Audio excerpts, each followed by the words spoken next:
নমস্কার বন্ধুরা, আজ আমি চলে এসেছি মামনির আড্ডায় নতুন একটা রেসিপি নিয়ে, নিরামিষ পটলের তরকারি। সেই জন্যে তার জন্যে আমি ঠিক পটল নিয়ে নিয়েছি পরিমাণ মতো, একটা গোটা আলু নিয়েছি এবং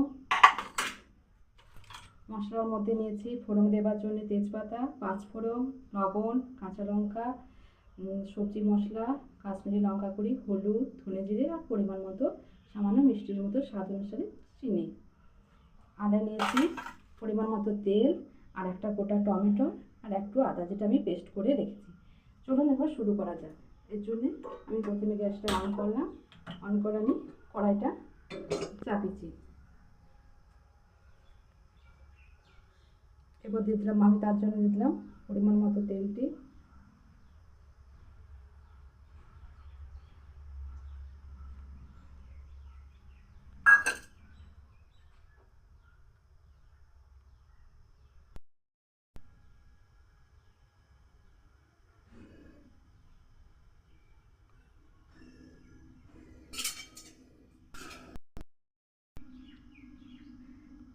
আপনারা এবারে দেখতেই পাচ্ছেন আমার তেলটা চলে এসেছে।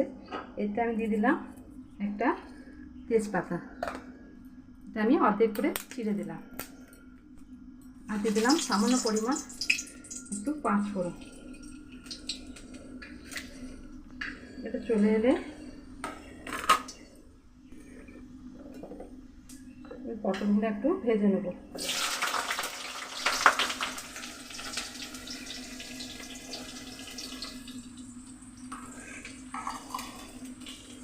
নাড়াচাড়া করে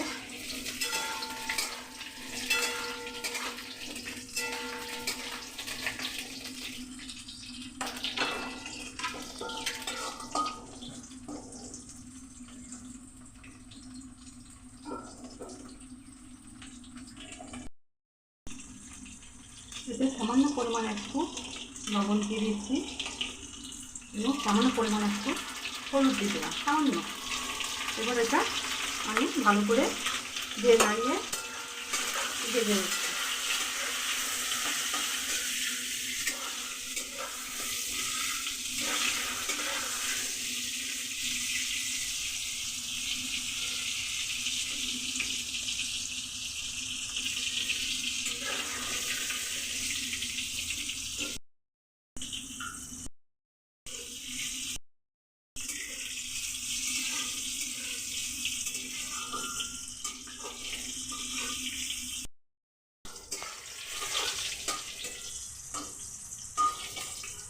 পটলগুলি আমার হয়ে গেছে, সেদিন আমি পটলগুলি পাত্রে তুলে রাখছি এক এক করে।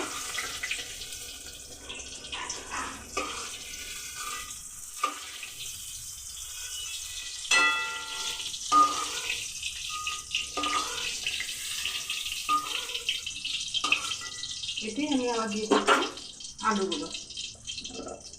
এটিও ভালো করে আমি ভেজে নেব লাল করে একটু সামান্য।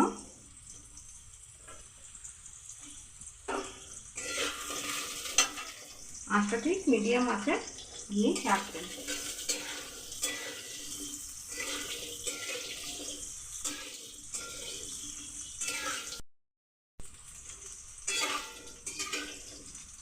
আলুগুলো যাতে একটু সেদ্ধ হয়ে যায় সেই জন্য আমি একটা পাত্র বাকি থালা ঢাকা দিয়ে দিচ্ছি।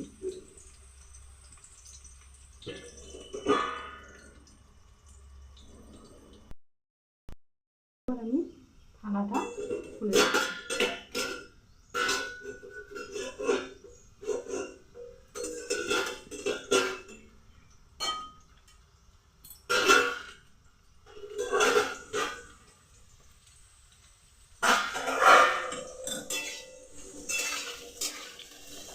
আলুগুলো আমার বেশ একটু লালচে লালচে ভাজা হয়ে গেছে। এরপর এগুলো আমি ছড়াটাতে তুলে নিচ্ছি পাশে ছড়াটাতে।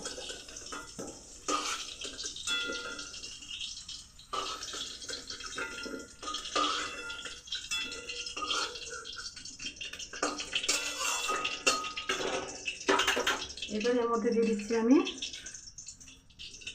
কাঁচা লঙ্কা।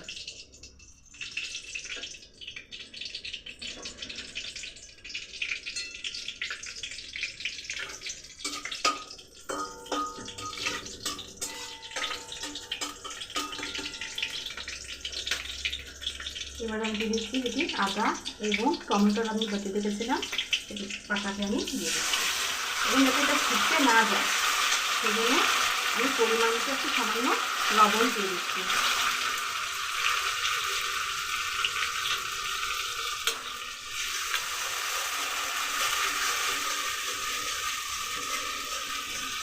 যতক্ষণ এটা একটু তেল ছাড়ছে ততক্ষণ এটা একটু কষতে হবে। আর আদা কাঁচা গন্ধটা, টমেটোর কাঁচা গন্ধটা একটু ততক্ষণ আর না যাচ্ছে, ততক্ষণ একটু এরকমভাবে নাড়তে হবে।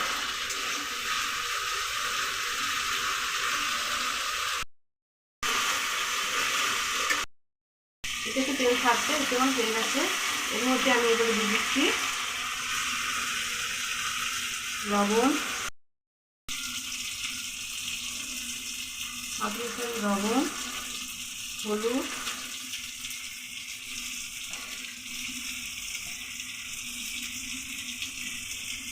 এক চামচ ধনে জিরে আর কাশ্মীরি লঙ্কা গুঁড়ি এক চামচ। এটা একটু নেড়ে নিই।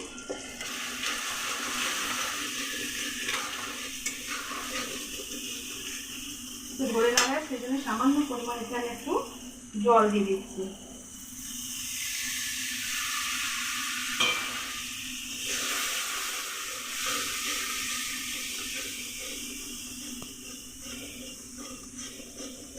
এর মধ্যে দিয়ে দিচ্ছি আমি একটু স্বাদ মতো মিষ্টি, চিনি।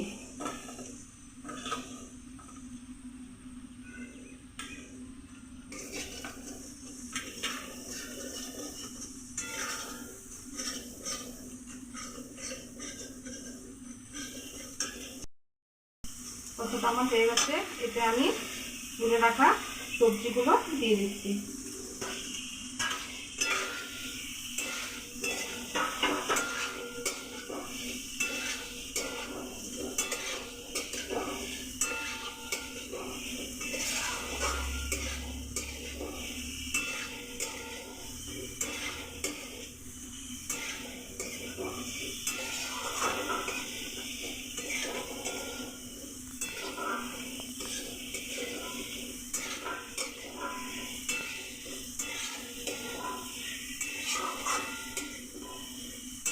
দিয়ে দিচ্ছি সবজি মশলাটা।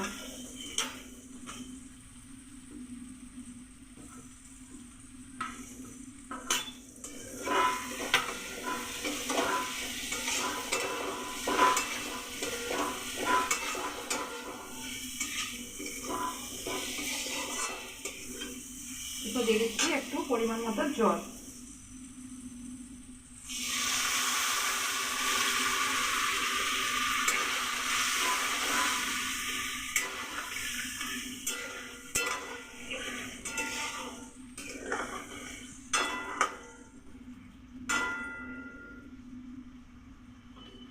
আলুটা সেদ্ধর জন্য আমি আবার থালাটা ঢাকা দিয়ে দিচ্ছি।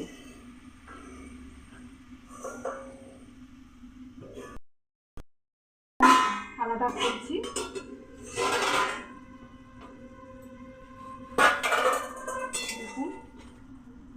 হ্যাঁ, আমার পুরো আলু সিদ্ধ তরকারি হয়ে গেছে, আলু সিদ্ধ হয়ে গেছে।